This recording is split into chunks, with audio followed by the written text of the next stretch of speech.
Sisters and brothers of America, इन 5 शब्दों ने parliament of the world religions के लिए आए 7000 लोगों को 2 मिनट तक खड़े होकर ताली बजाने के लिए मजबूर कर दिया था।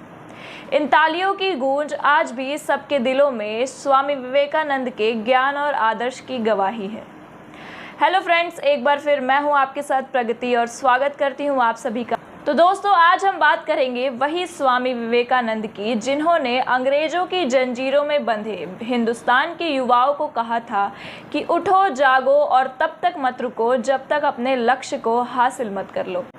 और स्वामी विवेकानंद के इन्हीं बातों ने हिंदुस्तान के लाखों करोड़ों लोगों को अपने सपनों को पूरा करने का हौसला और उम्मीद दिया और आज भी दे रहा है। पर वो कहते हैं ना कि ज़िंदगी हर शख्स का इम्तिहान लेती है, तो इन्हीं इम्तिहानों से स्वामी विवेकानंद को भी गुजरना पड़ा।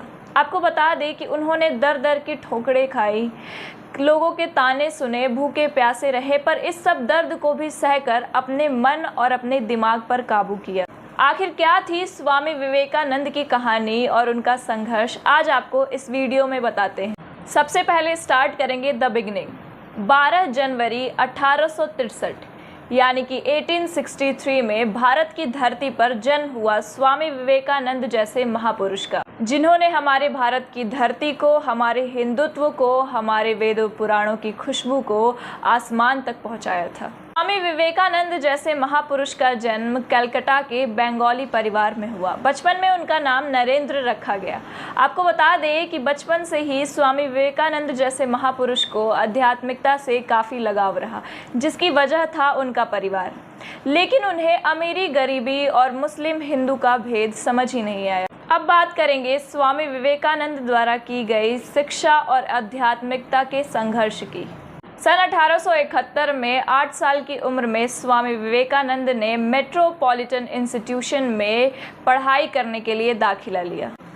फिर सन 1879 में उन्होंने प्रेसिडेंसी कॉलेज में अपनी पढ़ाई को जारी रखा और हमेशा बचपन से ही वो म्यूज़िक और पढ़ाई में काफ़ी अच्छे रहे।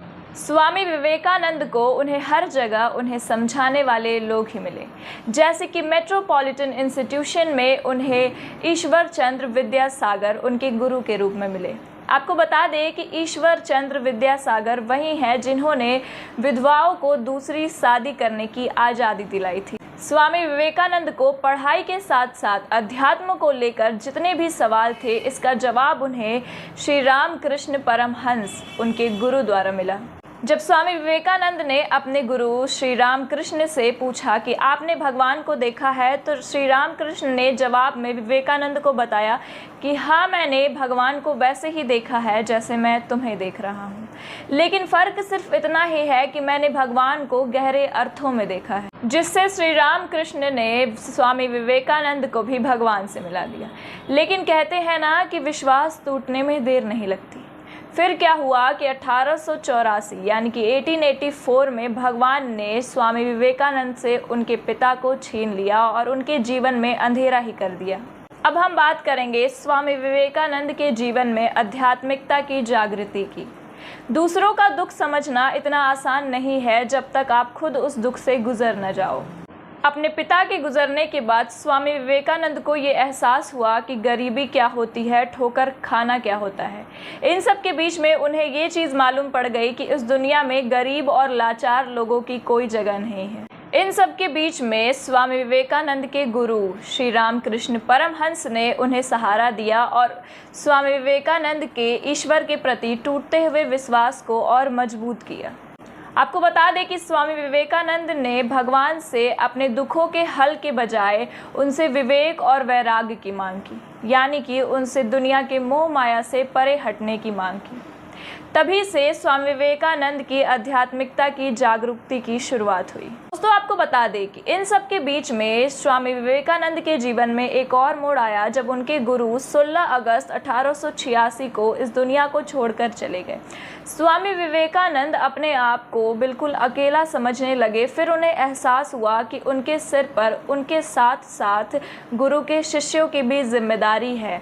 वो शिष्यों के साथ रहने लगे। जिस जगह पे वो रहते थे वो श्री रामकृष्ण मठ कहलाई। सन 1886 में स्वामी विवेकानंद ने मठ को छोड़कर भारत के कोने कोने में जाकर लोगों की परेशानियों को समझने की कोशिश की। उन्होंने ये ठान लिया कि इनकी भलाई के लिए वो अपना पूरा जीवन कुर्बान कर देंगे। दोस्तों, अब हम बात करेंगे कि पूरी दुनिया आखिर स्वामी विवेकानंद को कैसे जान गई। एक दिन स्वामी विवेकानंद को शिकागो में होने वाले parliament of the world religions के बारे में पता चला, जहां जाकर उन्होंने भारत को, हिंदुत्व को और अपने गुरु द्वारा दिए गए आध्यात्मिक ज्ञान और वेदांत को रिप्रेजेंट करने का सोचा। तो वेदांत के सार को हम इस एक लाइन में समझ सकते हैं, अहम ब्रह्मास्मि त्वं च।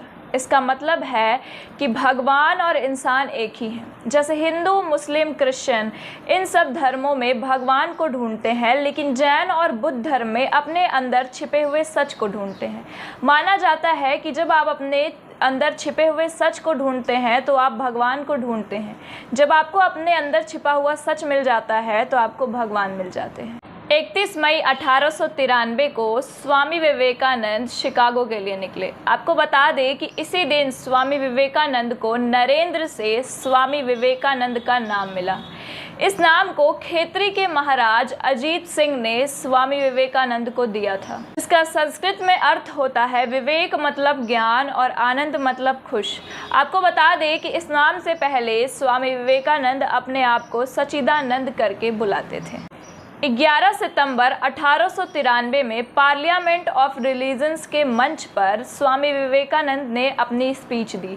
उस स्पीच में उन्होंने हिंदुत्व और भारत के बारे में लोगों को बताया और अपने वेदांत के बारे में भी लोगों को बताया।